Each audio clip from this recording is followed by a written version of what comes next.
إن الحمد لله نحمده ونستعينه ونستهديه ونستغفره ونعوذ بالله من شرور أنفسنا ومن سيئات أعمالنا. من يهده الله فلا مضل له ومن يضلل فلا هادي له، وأشهد أن لا إله إلا الله وحده لا شريك له، وأشهد أن سيدنا وحبيبنا وقائد دربنا ومعلمنا محمدا عبد الله ورسوله وصفيه من خلقه وحبيبه، بلغ الرسالة وأدى الأمانة ونصح الأمة وكشف الله به الغمة، وجاهد في الله حق جهاده حتى أتاه اليقين، وتركنا على المحجة البيضاء ليلها كنهارها لا يزيغ عنها إلا هالك. اللهم صل وسلم وبارك على هذا النبي الكريم وعلى آله وصحابته أجمعين، وعلى من اهتدى بهديه واستنى بسنته إلى يوم الدين. يا أيها الذين آمنوا اتقوا الله وقولوا قولا سديدا يصلح لكم أعمالكم ويغفر لكم ذنوبكم، ومن يطع الله ورسوله فقد فاز فوزا عظيما. اللهم اجعلنا من عبادك الفائزين. أما بعد، فإن أصدق الحديث كتاب الله، وخير الهدي هدي سيدنا محمد صلى الله عليه وسلم، وشر الأمور محدثاتها، وكل محدثة بدعة، وكل بدعة ضلالة، وكل ضلالة في النار. أعاذني الله وإياكم من الوقوع في ذلك. معاشر المسلمين والمسلمات، لقد دخلنا في شهر مبارك وأيام شريفة، ذلكم هو شهر ذي الحجة. اللهم أهله علينا بالأمن والإيمان والسلامة والإسلام والتوفيق لما يحب ربنا ويرضى. وهذا الشهر الكريم هو شهر الله الحرام الذي ورد في القرآن الكريم بذكره على صيغة العموم بقول الله تبارك وتعالى: إن عدة الشهور عند الله 12 شهرا في كتاب الله يوم خلق السماوات والأرض منها أربعة حرم ذلك الدين القيم فلا تظلموا فيهن أنفسكم. صدق الله العظيم. وقد بين الله تبارك وتعالى فضل أول هذا الشهر الكريم، فقال تبارك وتعالى وجل من قائل: والفجر وليال عشر والشفع والوتر والليل إذا يسر هل في ذلك قسم لذي حجر. فقد أقسم الله تبارك وتعالى بالفجر والليالي العشر، وجمهور المفسرين على أن المقصود بهذه الليالي هي الليالي العشر الأولى من شهر ذي الحجة. أقسم الله تبارك وتعالى بها لأنه سبحانه وتعالى إذا أراد أن يؤكد خبرا أو حقيقة أو غير ذلك من الأمور فيستعمل الله تبارك وتعالى القسم، فيقسم الله تبارك وتعالى بما شاء من مخلوقاته. وإن دل على شيء هذا القسم فإنما يدل على عظمة المقسم به والمقسم عليه. فإن الله تبارك وتعالى يلفت أنظار العباد إلى عظمة المقسم به والمقسم عليه. فإن الله عز وجل أقسم بهذه الليالي العشر الذي هي على حد قول جمهور المفسرين العشر الأوائل من ذي الحجة التي دخلنا فيها اليوم. نسأل الله تبارك وتعالى أن يدخلها علينا وعلى أمة سيدنا محمد صلى الله عليه وسلم باليمن والبركات والخيرات والمزيد من الطاعات. ونسأل الله تبارك وتعالى أن يردنا جميعا إلى دينه ردا جميلا. آمين آمين يا رب العالمين. وقد أكد ذلك رسول الله صلى الله عليه وسلم في الحديث الصحيح الذي أخرجه البخاري من حديث عبد الله بن عباس رضي الله عنهما أنه قال: قال رسول الله صلى الله عليه وسلم: اسمعوا وعوا أيها الأحباب، اسمعوا إلى قول حبيبكم محمد صلى الله عليه وسلم ماذا يقول في هذه العشر الأوائل من ذي الحجة. نسأل الله تبارك وتعالى ألا يحرم أحدا منا. ما من أيام العمل الصالح فيها أحب إلى الله تبارك وتعالى من هذه الأيام، أي الأيام العشر الأوائل من شهر ذي الحجة. ليس هناك يوم على الإطلاق طوال السنة كلها، ليس هناك يوم أفضل وأحب إلى الله تبارك وتعالى من هذه الأيام العشر من شهر ذي الحجة، الأيام العشر الأوائل من شهر ذي الحجة. استعجب الصحابة رضي الله عنهم عن هذا الكلام، استعجبوا به وقالوا: يا رسول الله، ولا الجهاد في سبيل الله؟ قال رسول الله صلى الله عليه وسلم: ولا الجهاد في سبيل الله إلا رجلا خرج بنفسه وماله فلم يرجع بشيء من ذلك. صدق رسول الله صلى الله عليه وسلم. انظروا كيف يبين شرف هذه الأيام.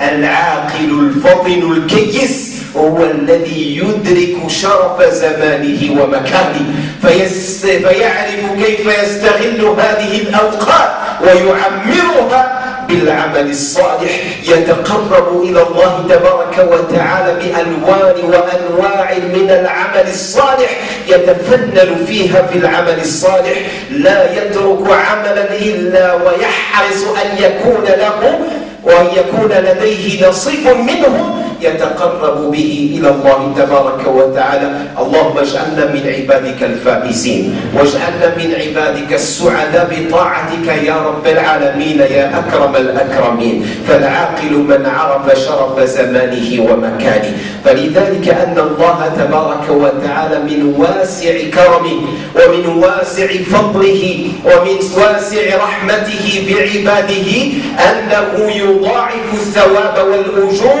في مواسم معدودة في السنة كلها. لا شك أن العمل الصالح مطلوب على الدوام،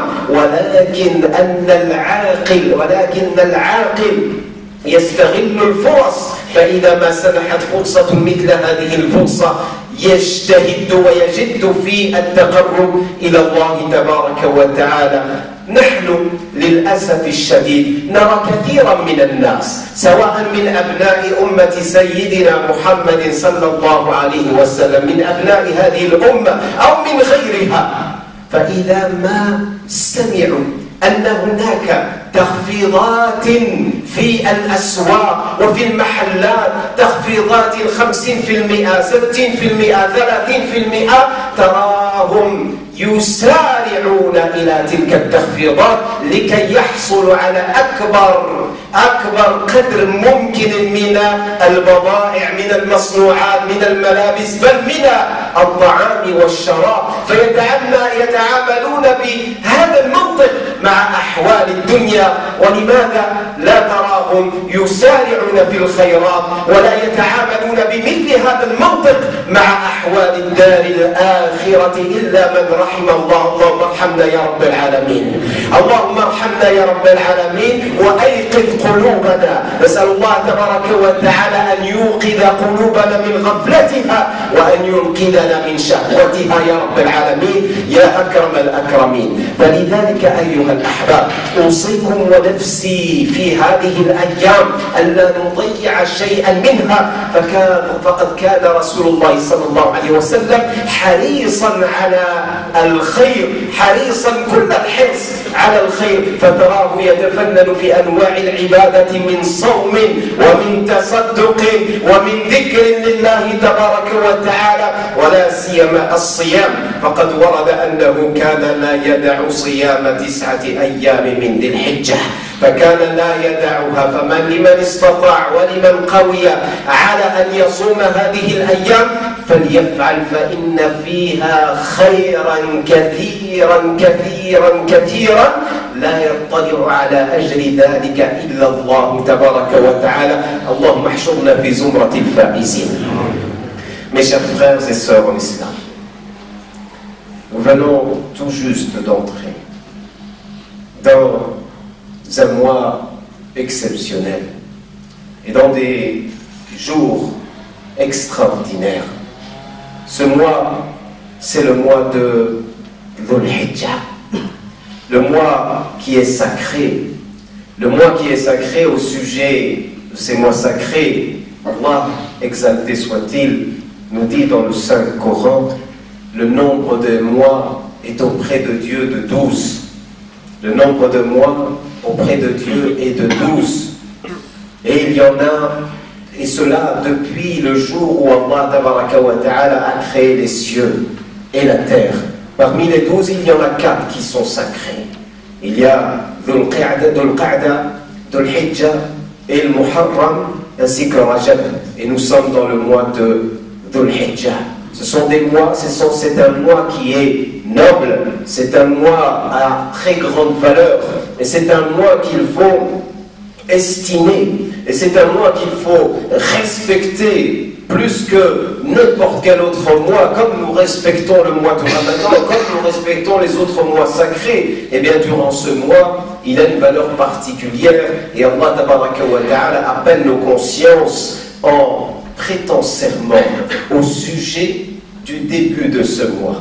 Allah tabaraka wa ta'ala dit par l'aube, ainsi que wal-fajr wa layalin ashr, ainsi que les 10 nuits, et le père et l'impère, il prête serment également par le shaf' al-witr, il prête serment également par la nuit qui s'écoule, et il nous dit: n'y a-t-il pas dans ce serment qui est prêté venant de la part d'Allah tabaraka wa ta'ala un signe pour les gens doués d'intelligence? Allah tabaraka wa ta'ala, s'il a prêté serment par ces 10 nuits, il s'agit, selon l'écrasante majorité des exégètes du Coran, des 10 premiers jours de Dhul Hijjah. Allah tabaraka wa ta'ala, lorsqu'il prête serment, il le fait avec ses créatures, bien évidemment, et il prête serment avec ce qu'il veut. Mais Allah tabaraka wa ta'ala attire l'attention de ses serviteurs vers la grandeur de la chose avec laquelle il prête serment, et de la grandeur surtout pour la chose pour laquelle il prête serment.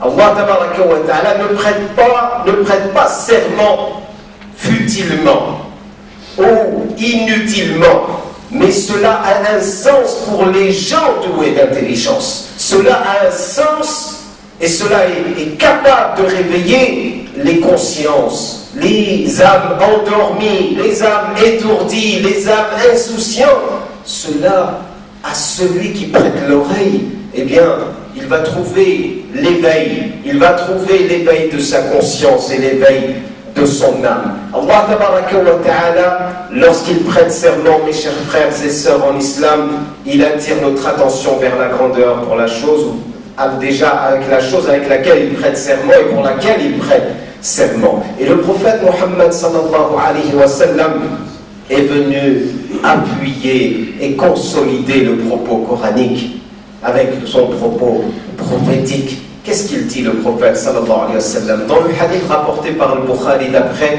Abdullah ibn Abbas radiyallahu anhuma, le prophète sallallahu alayhi wa sallam a dit: il n'y a pas de jour, il n'y a pas de jour. Cette négation implique une négation absolue. Il n'y a pas des journées durant lesquelles les actions sont plus aimées de Dieu et dans une autre ascension sont meilleures et plus méritoires auprès de Dieu que ces journées. De quelle journée s'agit-il, ya Rasulallah sallallahu alayhi wa sallam? Eh bien, il s'agit des 10 premiers jours de Dhul Hijjah. Lorsque les compagnons ont entendu cela, cela n'est pas rentré dans les oreilles de sourds, mais ils ont été extrêmement attentifs aux propos prophétiques, si bien qu'ils l'interpellent en ces termes. Ils disent: ya Rasulallah, pas même le jihad fi sabilillah? Le prophète sallallahu alayhi wa sallam dit: pas même le jihad fi sabilillah, à l'exception d'un homme qui sort avec sa personne, avec ses richesses, avec tout ce qu'il possède, et il ne revient avec rien du tout de tout cela. Il a tout perdu. À part peut-être cet homme-là, il a des chances d'obtenir un rang plus méritoire que celui qui œuvre durant ces 10 premiers jours de Dhul Hijjah. Quand le prophète sallallahu alayhi wa sallam nous dit que les actions les plus aimées auprès de Dieu, c'est celles qui sont accomplies durant ces journées-là. Pourquoi? Pourquoi? Parce que Allah tabaraka wa ta'ala, tout d'abord, par son infinie sagesse, par son infinie miséricorde, par sa grandeur et sa grâce envers ses serviteurs et sa bonté envers eux, qu'est-ce qu'il souhaite de faire pour eux? Eh bien, il souhaite augmenter la récompense durant certaines saisons de l'année, durant certaines périodes de l'année, afin de leur permettre de se rapprocher davantage de Dieu, afin de leur permettre de se rapprocher de lui et d'exceller, de faire montrer à Dieu ce qu'il y a de mieux en eux. Car l'être humain a des phases parfois d'insouciance qui peuvent s'allonger et s'étaler sur le temps, ce qui peut être parfois dramatique pour sa spiritualité, qui peut être parfois dramatique pour son cœur, parce que ceci l'enfonce dans cette torpeur, l'enfonce dans cette insouciance qui parfois il perd pied, qui parfois il ne voit plus où il avance, où il va. Et Allah tabaraka wa ta'ala, par son infinie miséricorde envers ses serviteurs, il leur dit: mes serviteurs, je prête serment par ces journées-là, c'est-à-dire prenez conscience de leur valeur, prenez conscience de leur grandeur. Vous savez, Allah tabaraka wa ta'ala nous donne cette occasion de nous rapprocher de lui. Qu'avons-nous à observer sur nous-mêmes avant de parler des autres lorsqu'on entend dans les questions relatives à ce bas monde? Nous entendons qu'il y a une saison des soldes, il y a des rabais, il y a 50%, 30%, 60%, 70%. Et tu vois les gens comment ils accourent pour pouvoir atteindre une de ces marchandises-là. C'est dans la consommation. Parfois les files d'attente sont très longues, parfois même avant l'ouverture des magasins, tu vois qu'il y en a qui se précipitent sur ces marchandises parce que quand tu leur demandes pourquoi, mais tu dis c'est les soldes. Tu ne vas pas trouver cela tout au long de l'année. Et là, avec la question relative à l'au-delà, nous n'avons pas ce même comportement. Nous traînons des pieds, nous sommes lourds, nous sommes paresseux, nous sommes inconscients de la valeur des choses auprès d'Allah tabaraka wa ta'ala. Si pour ces choses-là on est prêt à se battre, on est prêt à faire des sacrifices, on est prêt à se lever tôt, on est prêt à dépenser de l'argent, on est prêt à faire la queue et à attendre. Pour Allah tabaraka wa ta'ala, nous ne sommes pas capables de faire ces sacrifices. Nous ne sommes pas capables, pendant une poignée, une dizaine de jours, faire quelques bonnes actions supplémentaires par rapport à ce qu'on fait habituellement. Nous ne sommes pas capables de saisir l'opportunité, l'occasion de ces soldes, c'est le cas de le dire. C'est le cas de le dire, Allah tabaraka wa ta'ala augmente la récompense. Augmente la récompense des actions, et quelles que soient les actions, remarquez la parole du prophète, sallallahu alayhi wa sallam, il a dit Ma min ayyamin al-amal salih. Il a dit les actions, les bonnes actions, quelles qu'elles soient, il ne les a pas confinées à une action particulière, que ce soit l'évocation, que ce soit la récitation du Coran, que ce soit le fait de faire des prières nocturnes, que ce soit le jeûne. Et bien évidemment, le jeûne, c'est l'action, l'activité par excellence de ces 10 premiers jours, du moins de ces 9 premiers jours, parce que le 10e jour c'est l'Aïd et on ne jeûne pas le jour de l'Aïd, mais les 9 premiers jours, comme il a été rapporté, le prophète sallallahu alayhi wa sallam faisait de son mieux pour jeûner les 9 premiers jours. Et Abdullah ibn Abbas ou Abdullah ibn Omar n'abandonnait jamais le jeûne de ces 9 premiers jours, car il était conscient de la valeur de ces jours. Et Allah tabaraka wa ta'ala nous dit dans le Coran وَيَذْكُرُ اسْمَ اللَّهِ فِي أَيَّامٍ مَعْلُومَاتٍ. Al-ayyam al-ma'loumat, d'après une interprétation du Coran ici, c'est-à-dire vous allez évoquer Dieu durant des jours bien connus, bien déterminés. De quel jour s'agit-il? L'évocation de Dieu durant ces jours déterminés? Eh bien, ce sont les 10 premiers jours de Dhul Hijjah. Les 10 premiers jours de Dhul Hijjah, Allah tabaraka wa ta'ala en appelle à notre âme, en appelle à notre conscience, en appelle à notre cœur. Et l'être perspicace, c'est celui qui est capable de saisir l'opportunité, l'occasion, et qui saura reconnaître la valeur du temps durant lequel il se trouve et la valeur du lieu durant où il se trouve. Qu'Allah tabaraka wa ta'ala éveille nos cœurs et nos consciences. Wa aqulu qawli hadha wa astaghfirullah li wa lakum fastaghfiruhu innahu huwal ghafur.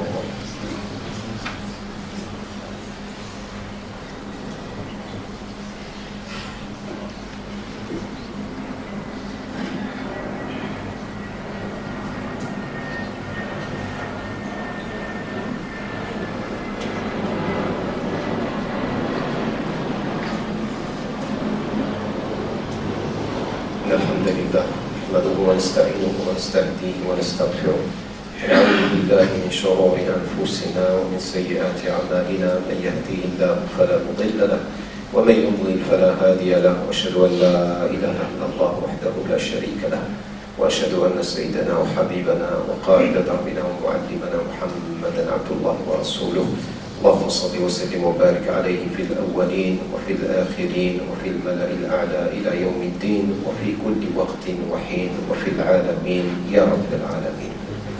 أما بعد إخوتي وأخواتي أوصيكم ونفسي بتقوى الله تبارك وتعالى فإن الله يحب المتقين. اللهم اجعلنا منهم يا رب العالمين يا أكرم الأكرمين. Mes frères et sœurs en islam, je vous recommande ainsi qu'à moi-même de redoubler de piété et plus encore durant cette saison spirituelle qui s'offre à nous et qui s'ouvre à nous. Qu'Allah tabaraka wa ta'ala fasse que nos âmes et nos consciences restent éveillées et attentifs à la grâce divine qui se déploie de temps à autre et de manière permanente, mais avec des manières particulières, comme cette saison qui s'offre à nous. Qu'Allah tabaraka wa ta'ala fasse de nous des gens qui atteignent la félicité auprès de lui. Amin ya rabbil alamin. Lors de clôturer, nous invoquons notre Seigneur et nous implorons notre Créateur afin de soulager les souffrances de nos frères et sœurs qui souffrent.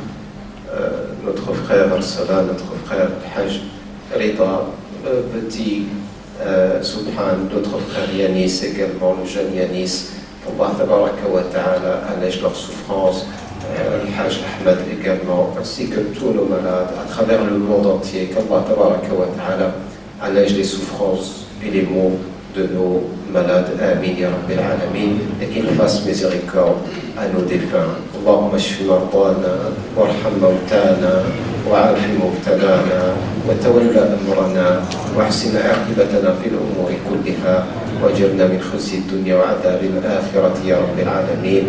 Nous avons également l'épouse de Hajj Sibi qui est rentrée à l'hôpital. Qu'Allah tabaraka wa ta'ala fasse qu'elle en ressorte le plus rapidement avec une guérison complète. Amin ya Rabbil Alamin. اللهم اشفها وعافها اللهم اشفها وعافها واشف مرضانا جميعا يا رب العالمين يا أكرم الأكرمين. اللهم اشف مرضانا وارحم موتانا وتولى أمرنا وأصلح ذات بيننا. اللهم أصلح فساد قلوبنا. اللهم اجعل هذه الأيام تدخل علينا بالخير والبركات واليمن والإيمان والسلامة والإسلام والتوفيق لما تحبه وترضى. يا ربنا نسألك رضاك والجنة ونعوذ بك من سخطك والنار وأدخلنا الجنة مع الأبرار برحمتك يا عزيز ويا غفار. اللهم انصر إخواننا المستضعفين في مشارق الأرض ومغاربها. اللهم كن لهم وليا ونصيرا ومعينا وظهيرا برحمتك يا حنان يا منان يا رحيم يا رحمن. اللهم خذ بأيدينا ونواصينا إلى البر والتقوى وإلى العمل لما تحبه وترضى برحمتك يا أكرم الأكرمين. كما نسألك يا ربنا أن تتقبل من الحجاج حجهم ولمن لم يتيسر له الذهاب إلى الحج أن تيسر له في قابل يا رب العالمين. اللهم يسر كل عسير يا رب العالمين. اللهم يسر كل عسير يا رب العالمين. اللهم يسر كل عسير يا رب العالمين وتقبل من الحجاج حجهم واجعله حجا مبرورا وسعيا مشكورا وذنبا مغفورا وتجارة لن تبور برحمتك يا عزيز يا غفور. كما نسألك يا ربنا أن تكتب لنا الأجر معهم في هذه الأيام يا أكرم الأكرمين يا رب العالمين. هذا وصلوا وسلموا على سيدي وحبيبي وقرة عيني سيدنا محمد. اللهم صل وسلم وبارك عليه في الأولين. اللهم صل وسلم وبارك عليه في الآخرين. اللهم صل وسلم وبارك عليه في الملأ الأعلى إلى يوم الدين عدد خلقك ورضا نفسك وزنة عرشك ومداد كلماتك. كلما ذكرك الذاكرون وغفل عن ذكره الغافلون برحمتك يا رب العالمين يا أكرم الأكرمين. سبحان ربك رب العزة عما يصفون والسلام على المرسلين الحمد لله رب العالمين.